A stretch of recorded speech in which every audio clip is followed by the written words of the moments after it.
Welcome to another deep dive into the world of, you know, passion and happiness and building a really unique company culture. Yeah, it's a topic that I think about a lot.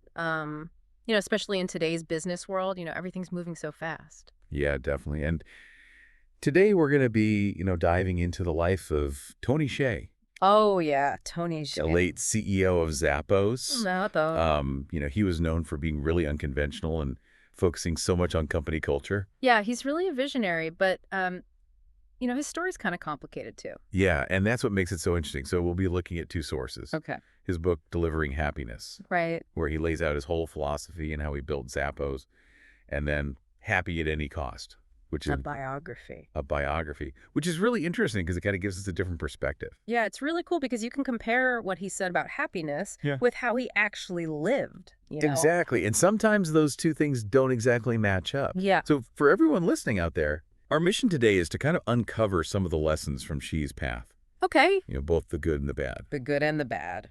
And how can we apply those lessons to our own work and lives? Right, even if we're not all running, billion-dollar companies. Right, exactly. It's about finding those things that apply no matter what your job is or your life is like. Right, finding the universal truths about passion and, purpose and happiness. Exactly. All right, so let's jump in. Shay was a hustler. Oh, I mean, even as a kid, from the beginning. he had a worm farm What? that almost outsold like the top worm farm in the county. Wow. And then he faked practicing music Oh, no. so that he could read Boys Life magazine. Oh, wow. And then he started a button-making business. Really? He was a different kind of kid. Yeah, you can totally see how that, translates to Zappos later. Totally, like he was always thinking outside the box. Yeah, always questioning the norm, doing his own thing. And he kept that going when he got older. He had this whole system at his first job. Okay. Like he'd run tests in the morning, Yeah. go home for lunch, and a nap. A nap. Yeah. And then finish up the day. So he was already, really in tune with how to make himself happy and productive. Yeah, he realized pretty early that just making money wasn't enough. It wasn't fulfilling. It wasn't enough. He needed more. He needed to be passionate about it. Yeah. And that's what led him to LinkExchange. LinkExchange, right? His first big success. Yeah. And Microsoft wanted to buy it. Oh, wow. Microsoft. You'd think he'd jump at that chance, right? Yeah. I mean, huge company, huge payout. But he actually hesitated. He did. He loved his company. He loved the team. Why change it just for money? It's a real turning point. You can see he was choosing passion over profit. Yeah. But it wasn't all perfect. No. He learned some hard lessons about company culture and what happens when you grow really fast. Especially during an acquisition. Yeah. After Microsoft, things changed and not always in good ways. Makes you think, right? Have you ever felt that pull, between what you're passionate about and what makes money? It's a tough question. It's something we all think about, right? Yeah. But for Shay, it led him to Zappos, Zappos. which wasn't an instant success. Not at all. It was a long road, lots of ups and downs. He didn't even start the company. Really? Yeah, he was just an investor at first, liked the idea of selling shoes online. Shoes online, that sounds crazy now, but back then. Oh, yeah, this was like the late 90s. E-commerce was just starting. No one knew if it would work. And shoes, I mean, come on. It was a big risk. A huge risk. Yeah.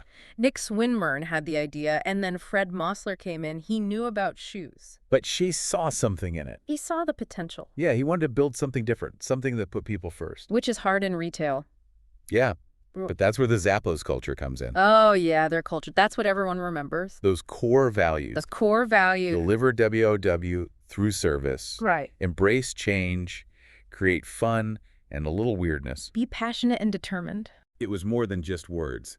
They lived it. They really did. They hired and fired based on those values. And the customer service. Oh, yeah. They were obsessed with it. Free shipping, free returns, anything to make the customer happy. I remember reading about it in the book. They had this culture book. The culture book. Yeah, it was full of what employees really thought about working there. It wasn't some fake corporate thing. It was real honest. And it worked. People loved it. It was a smart business decision, too. Shay knew that happy employees meant happy customers. And happy customers spend money. Exactly. It's interesting to think about those core values. Yeah. Do any of them stand out to you? Good question. I think they're all important, but maybe the focus on customer service is something we could all learn from. Yeah, putting people first no matter what your job is. Exactly. But things get a bit more complicated when we look at Shay's personal life. Yeah. Happy at any cost shows us a different side of him. A darker side. It doesn't take away from what he accomplished, but it adds some nuance. He struggled with addiction. He was increasingly isolated. It's tough to read about, he was preaching happiness, but he was struggling. It makes you wonder, did he feel pressure to keep up that image? The happiness guru? The good question, and it leads us to some of the harder parts of his story. Yeah. Yeah, it makes you think, kid, you really build a whole company, a whole community around this idea of engineered happiness. I mean, that's what he was trying to do with Zappos and then the downtown project in Las Vegas. Right, he moved the whole company to Vegas. Poured money into revitalizing downtown. Built that Airstream park. Yeah, where people could live and work and just be together all the time. He wanted to create these collisions, Yeah, make people bump into each other, spark new ideas. And for a while, it seemed like it was working. It did. Zappos was doing great. The downtown project was attracting all these creative people. There was this energy, like anything was possible. But then things started to fall apart. Yeah, happy at any cost. Yeah. Shows how it all unraveled. The downtown project ran into problems. There were issues at Zappos. And Hsieh himself was struggling. He was using more and more drugs, ketamine especially. And he was isolating himself even though he was always surrounded by people. It's like he couldn't escape. There's this part in the book where he tries to bring in holacracy at Zappos. Holacracy. What's that? It's this system with no bosses. No bosses. Yeah, he wanted to give employees total freedom.